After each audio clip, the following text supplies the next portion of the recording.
नमस्कार दोस्तों, स्वागत है आपका आज के मुख्य समाचार में, जिसमें सबसे पहली और बड़ी खबर में आपको बताएंगे कि बीजेपी का मिशन 400 हो चुका है शुरू। लोकसभा चुनाव 2024 के 2 साल पहले से बीजेपी ने शुरू कर दी है तैयारी। जी हां दोस्तों, आपको बता दें कि 2 साल बाद होने वाले लोकसभा चुनाव 2024 के लिए बीजेपी ने अभी से तैयारी शुरू कर दी है। राष्ट्रपति और उपराष्ट्रपति चुनाव के बाद भारतीय जनता पार्टी मिशन 400 में जुट जाएगी और इसके लिए पूरी प्लानिंग सेट कर ली गई है। गृह मंत्री ने क्रोनोलॉजी बता दी है और 17 अगस्त से बीजेपी के नेता, मंत्री, पदाधिकारियों सहित कार्यकर्ता ड्यूटी में तैनात हो जाएंगे। लोकसभा चुनाव 2024 में बीजेपी ने 400 सीटों का लक्ष्य रखा है। अब इस बार बीजेपी का नारा अब की बार 400 पार होगा। इस नारे से कांग्रेस और विपक्ष का न्यारा व्यारा करने का प्लान है। वर्तमान में बीजेपी के पास 303 लोकसभा सीटें हैं और एनडीए के पास टोटल 357 सीटें हैं। पिछली बार इन 144 सीटों में बीजेपी को हार मिली थी, वहां अब पार्टी की खास नजर रहने वाली है। दोस्तों, रुक करते हैं अगली बड़ी खबर की तरफ। 200 करोड़ वैक्सीनेशन पर पीएम मोदी ने वैक्सीन निर्माताओं को लिखी चिट्ठी। जी हां दोस्तों, आपको बता दें कि वैक्सीनेशन को लेकर बड़ी खबर आ रही है। पीएम मोदी ने भारत ने वैश्विक महामारी कोरोना वायरस की रोकथाम के लिए देशव्यापी टीकाकरण अभियान के तहत रिकॉर्ड 200 करोड़ से भी अधिक वैक्सीन डोज लगाकर नया रिकॉर्ड स्थापित किया है। इसमें कोरोना की सेकेंड और प्रिकॉशन डोज भी शामिल है। प्रधानमंत्री नरेंद्र मोदी ने इस बड़ी उपलब्धि पर देश के सभी कोरोना वैक्सीन निर्माताओं की सराहना करते हुए उनके नाम एक लेटर लिखा है। बता दें कि भारत ने मात्र 18 महीने में 200 करोड़ वैक्सीन डोज का लगाकर एक नया रिकॉर्ड अपने नाम दर्ज किया। भारत में कोरोना की रोकथाम के लिए 18 वर्ष से अधिक आयु के सभी लोगों को कोरोना वैक्सीन की बूस्टर डोज मुफ्त लगाई जा रही है। पीएम मोदी ने अपने पत्र में लिखा कि कोविड-19 टीकाकरण की हमारी यात्रा 16 जनवरी 2021 को शुरू हुई और 17 जुलाई 2022 को हम इस रिकॉर्ड को स्थापित करने में कामयाब रहे। ये देश के लिए एक यादगार दिन है क्योंकि इस दिन 200 करोड़ वैक्सीन डोज लगाने के लक्ष्य को हासिल किया गया। प्रधानमंत्री ने इस वैश्विक महामारी के दौरान टीकाकरण अभियान में शामिल लोगों, हेल्थ केयर वर्कर्स, स्वास्थ्य कर्मियों समेत फ्रंटलाइन वर्कर्स के कार्य को भी सराहना की। दोस्तों, रुक करते हैं अगली बड़ी खबर की तरफ। मक्का मस्जिद के इमाम पैंट और टी शर्ट पहन हार्ले डेविडसन चलाते दिखे तो मचा जबरदस्त हंगामा। जी हां दोस्तों, सऊदी अरब की ग्रैंड मक्का मस्जिद के पूर्व इमाम शेख अदेल अल कलवानी का एक वीडियो सोशल मीडिया पर वायरल हो गया है। इस वीडियो में मॉडर्न कपड़े पहनकर हार्ले डेविडसन मोटरसाइकिल चला रहे कलवानी का नया अवतार देखकर अरब जगत में हंगामा सा हो गया है। इस वीडियो को एक शख्स ने स्नैपचैट पर रिकॉर्ड किया, जिसमें देखा जा सकता है कि सफ़ेद टी शर्ट और हाफ जैकेट पहनकर कलवानी हार्ले डेविडसन बाइक पर बैठे हैं और जैकेट पर अमेरिकी झंडे सहित और भी कई आइकन प्रिंट है। इस वीडियो में वो मोटरसाइकिल पर बैठकर मुस्कुरा रहे हैं और विक्ट्री का निशान दिखा रहे हैं। रुक करते हैं अगली बड़ी खबर की तरफ। मोतिहारी के मदरसे में देश विरोधी प्लानिंग में जुटा था मौलवी असगर अली, एनआईए की टीम ने पटना पकड़ के ले गई। जी हां दोस्तों, आपको बता दें कि बिहार के मोतिहारी जिले के ढाका में मदरसा में एनआईए ने बड़ी कार्रवाई की है और यहां से एनआईए ने मौलाना असगर अली को अरेस्ट कर अपने साथ ले गई। बताया जा रहा है कि असगर अली को फिलहाल पटना ले जाया गया है और वहां उससे पूछताछ होगी। एनआईए की टीम ने बुधवार को मोतिहारी के पचपकड़ी रोड स्थित जामिया मारिया मिसवा मदरसे में छापेमारी की और वहां से 3 लोगों को हिरासत में लिया गया और वहां उनसे पूछताछ की गई। पूछताछ के बाद 2 लोगों को वहीं से रिहा कर दिया गया। दोस्तों, रुक करते हैं अगली बड़ी खबर की तरफ। कश्मीर में 9 जगहों पर एनआईए की रेड। श्रीनगर में पिस्तौल की बरामदगी मामले में हो रही है छापेमारी। जी दोस्तों, राष्ट्रीय जांच एजेंसी की विभिन्न टीमों ने बुधवार को कश्मीर में 9 जगहों पर छापेमारी की। बताया जा रहा है कि जिला श्रीनगर में 4 और पुलवामा में 5 अलग अलग जगहों पर एजेंसी की कार्रवाई जारी है। सूत्रों के अनुसार ये छापेमारी मई महीने में श्रीनगर के छानपोरा इलाके में मिली 15 पिस्तौल के मामले में की जा रही है। फिलहाल एजेंसी के अधिकारियों की तरफ से इस मामले में कोई बयान जारी नहीं किया गया है। एनआईए की छापेमारी अभी भी जारी है और इससे पहले मंगलवार को नार्को टेरर फंडिंग मामले में राज्य जांच एजेंसी ने उत्तरी कमीशन के बारामूला जिले में कई स्थानों पर दबिश दी है और इस दौरान सीमा पार से नशा तस्करी और इस खेप की बिक्री से मिले पैसे से टेरर मॉड्यूल, अलगाववादी ओवरग्राउंड वर्कर तथा मारे गए दहशतगर्दों के परिवारों को मदद के सबूत हाथ लगे हैं। छापे में जांच एजेंसी को डिजिटल सबूत के अलावा आपत्तिजनक दस्तावेज भी मिला है और इस दौरान कुछ लोगों को गिरफ्तार किया गया है, जबकि कई अन्य जांच एजेंसी के रेडार पर हैं। दोस्तों रुक करते हैं अगली बड़ी खबर की तरफ। इस्लामिक मैगजीन के कवर पेज पर पीएम मोदी निशाने पर बीजेपी के नेता, बिहार के सभी जिलों को कर दिया गया अलर्ट। जी हां दोस्तों, प्रधानमंत्री नरेंद्र मोदी इस्लामिक स्टेट के आतंकियों के निशाने पर हैं और इस्लामिक मैगजीन में बीजेपी नेताओं के खिलाफ हमले का जिक्र किया गया है और इसको लेकर गृह मंत्रालय की ओर से सूचना दी गई है और इस पर बिहार पुलिस मुख्यालय ने सभी जिलों के एसपी को अलर्ट रहने को कहा है। इस मामले में पुलिस मुख्यालय की ओर से एक पत्र को जारी किया गया है। पत्र में कहा गया है कि खुरासन डायरी ने ट्विटर पर 14 जुलाई को इस्लामिक स्टेट खुरासन प्रांत के कवर पेज को शेयर किया था और इस पर भारतीय पीएम नरेंद्र मोदी की तस्वीर है। वॉइस ऑफ खुरासन पत्रिका ने भारतीय जनता पार्टी के खिलाफ हमले का जिक्र किया है और ऐसे में कवर पेज और बयान जारी होने के बाद जिला पुलिस को किसी भी अप्रिय घटना से बचने के लिए एहतियातन सुरक्षा उपाय करने के लिए निर्देश दिए गए हैं। बता दें कि बिहार बीजेपी के कई नेता अपने बयानों को लेकर चर्चा में रहते हैं। गिरिराज सिंह, अश्विनी चौबे, हरिभूषण ठाकुर, बचौल और इसी के साथ संजीव चौरसिया जैसे नेता हिंदुत्व को लेकर बोलने में मुखर रहे हैं और अभी हाल ही में अग्निपथ योजना को लेकर हुए बवाल के बीच बीजेपी के कई नेताओं को वाई कैटेगरी की सुरक्षा भी मिली है। रुक करते हैं अगली बड़ी खबर की तरफ। सपा नेता आजम खान से अब वापस लिया जाएगा मौलाना मोहम्मद अली जौहर शोध संस्थान, उसकी है ये बड़ी वजह। जी हां दोस्तों, सपा के कद्दावर नेता और पूर्व कैबिनेट मंत्री आजम खान से मौलाना मोहम्मद अली जौहर शोध संस्था वापस लेने की तैयारी की जा रही है, जिसको लेकर मुख्यमंत्री योगी आदित्यनाथ ने 2.5 साल पहले शासन को सौंपी गई एसआईटी की जाँच रिपोर्ट के आधार पर कार्रवाई के निर्देश दिए थे। आजम खान ने केवल 100 रुपये प्रति वर्ष की दर से लीज पर शोध संस्था लिया था। सपा सरकार के कार्यकाल में 33 साल के लिए आजम खान को सरकारी शोध संस्था लीज पर दिया गया था। दरअसल शोध संस्था के उद्देश्य को बदलकर आजम खान ने इस भवन में रामपुर पब्लिक स्कूल खुलवा दिया था और योगी सरकार ने साल 2018 में एसआईटी जांच के आदेश दिए थे। एसआईटी ने 31 जनवरी 2020 को शासन को जांच रिपोर्ट सौंपी थी। एसआईटी ने अपनी रिपोर्ट में 3 बिंदुओं पर कार्रवाई की थी: सरकारी शोध संस्था की लीज निरस्त करने और भवन निर्माण और उसकी उपयोगिता के संबंध में ऑडिट कराने की संस्तुति की गई थी। दोस्तों रुक करते हैं अगली बड़ी खबर की तरफ। कोई नहीं है टक्कर में, कहां पड़े हो चक्कर में, पीएम मोदी ने खिलाड़ियों को दी ये सलाह। जी हां दोस्तों, प्रधानमंत्री नरेंद्र मोदी ने बुधवार को वीडियो कॉन्फ्रेंसिंग के माध्यम से कॉमनवेल्थ गेम्स 2022 में भाग लेने वाले भारतीय खिलाड़ियों से बात की। प्रधानमंत्री ने उन्हें खेलों के लिए शुभकामनाएं दी।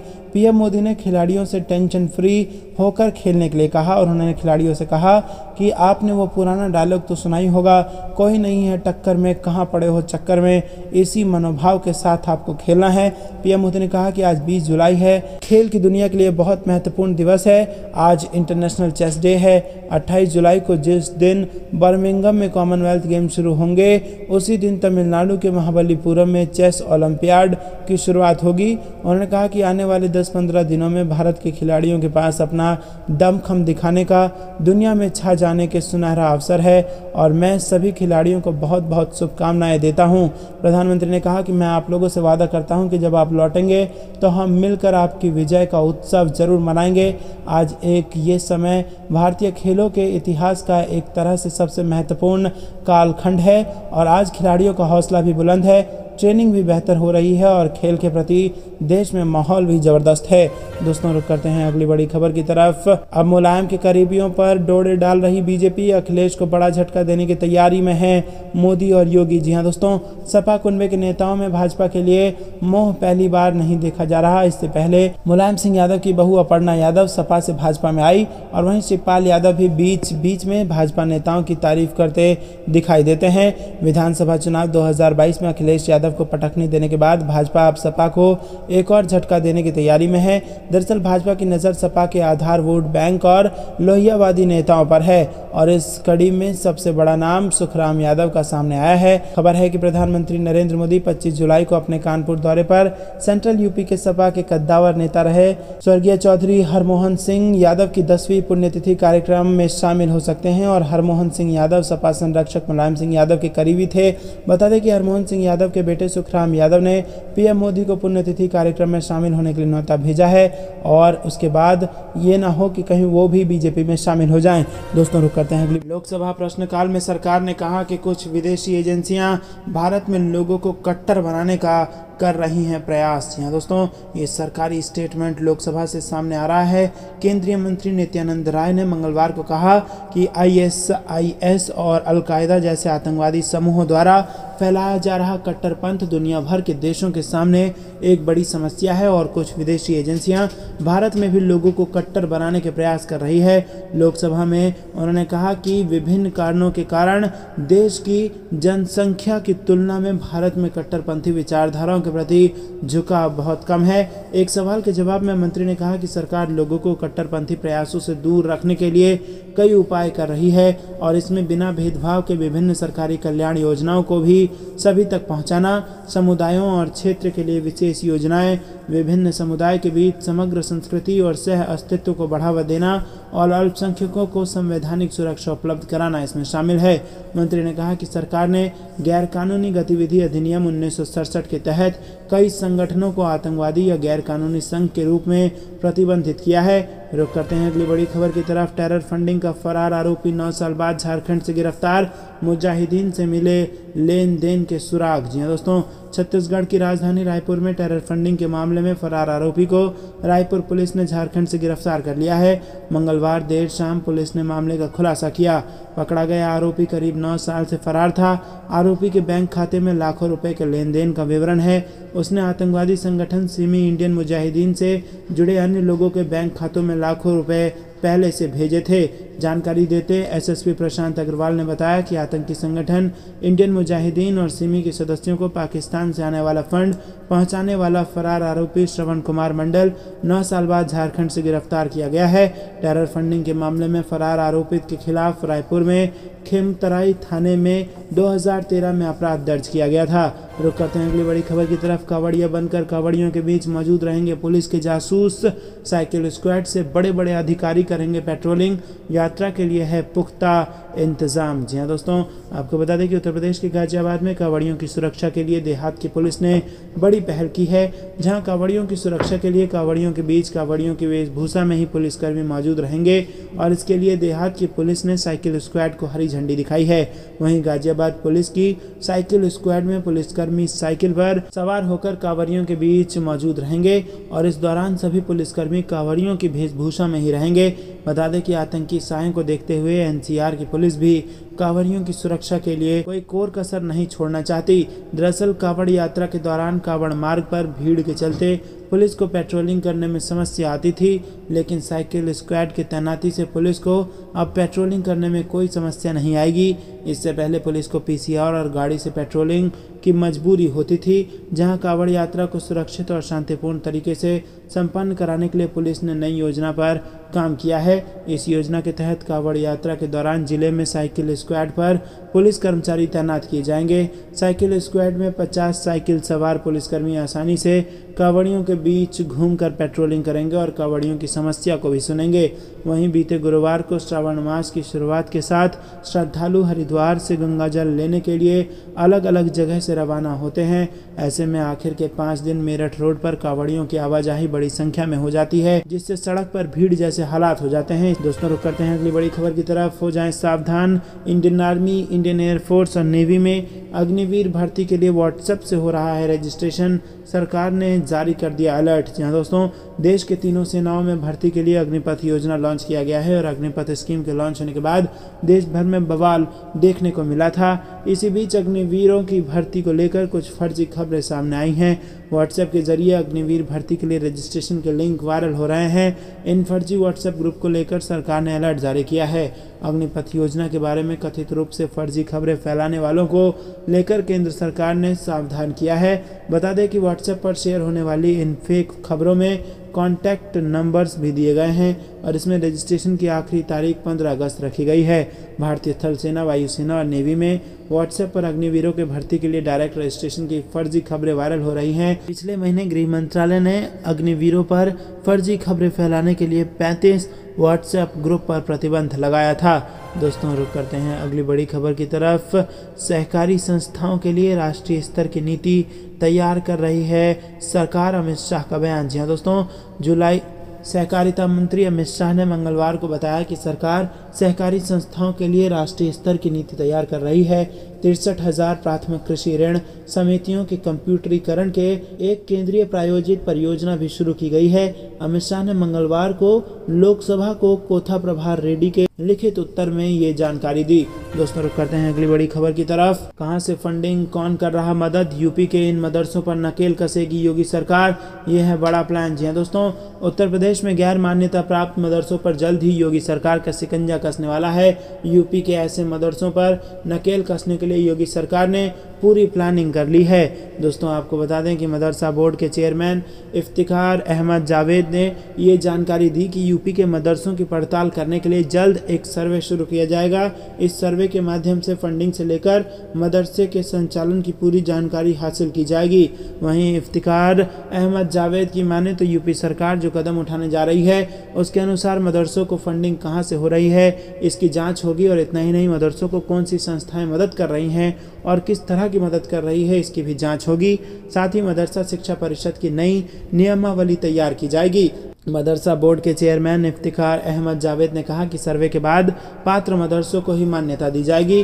दोस्तों रुक करते हैं अगली बड़ी खबर की तरफ। योगी आदित्यनाथ सरकार की कैबिनेट बैठक में 55 प्रस्ताव पास, होगा 18 नई नगर पंचायत का गठन।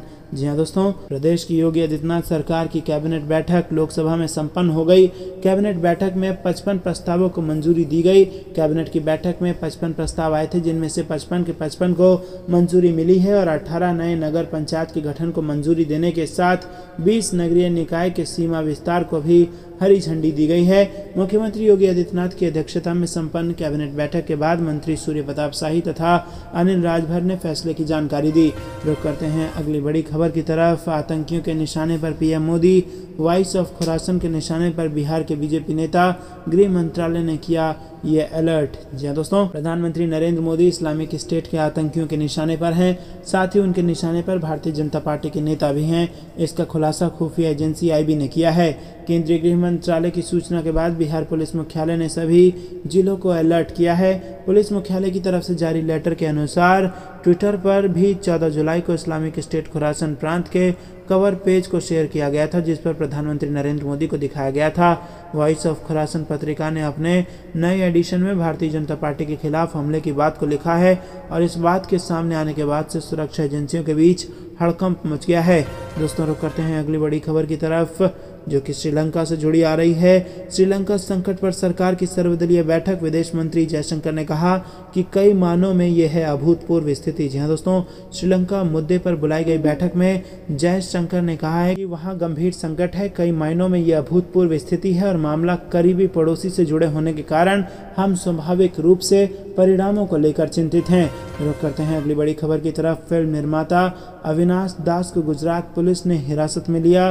जी हाँ दोस्तों, बताया जा रहा है कि अविनाश दास पर भ्रष्टाचार के आरोप में गिरफ्तार झारखंड आईएएस अधिकारी पूजा सिंघल के साथ केंद्रीय गृह मंत्री अमित शाह की एक तस्वीर सोशल मीडिया पर पोस्ट करने का आरोप है।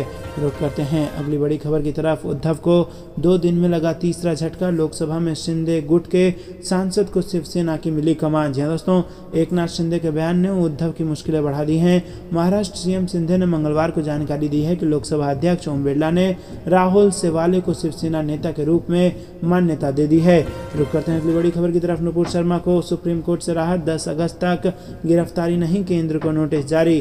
पैगंबर मोहम्मद पर टिप्पणी करने के चलते नुपुर शर्मा पर अलग अलग राज्यों में 9 एफआईआर दर्ज हैं। नुपुर शर्मा ने फिलहाल गिरफ्तारी पर रोक की गुजारिश की थी। सुप्रीम कोर्ट ने 10 अगस्त तक अंतरिम राहत दे दी है। रुक करते हैं अगली बड़ी को बता दें कि नुपुर शर्मा की हत्या का प्लान, पाकिस्तान से आया रिजवान, राजस्थान में बीएसएफ ने दबोचा। जी हाँ दोस्तों, आपको बता दें कि भारतीय जनता पार्टी की पूर्व प्रवक्ता नुपुर शर्मा की हत्या अंतर्राष्ट्रीय सीमा के पास सीमा सुरक्षा बल के जवानों ने हाल ही में 24 साल के एक पाकिस्तानी नागरिक को पकड़ा था और इस शख्स की पहचान रिजवान अशरफ के तौर पर हुई थी। उस वक्त ये जानकारी भी मिली थी कि ये शख्स हिंदुमलकोट सेक्टर में खंखा चेक पोस्ट से देश की सीमा में घुसने की कोशिश कर रहा था। पाकिस्तान में पंजाब के मंडी बहावबीन के रहने वाले अशरफ के बारे में अब चौंकाने वाले खुलासे हो रहे हैं। अशरफ के भारत में घुसने के पीछे की मंशा बेहद खतरनाक थी। मीडिया रिपोर्ट्स के मुताबिक बीएसएफ की पूछताछ में खुलासा हुआ कि ये घुसपैठिया बीजेपी के निलंबित नेता नुपुर शर्मा की हत्या करना चाहता था।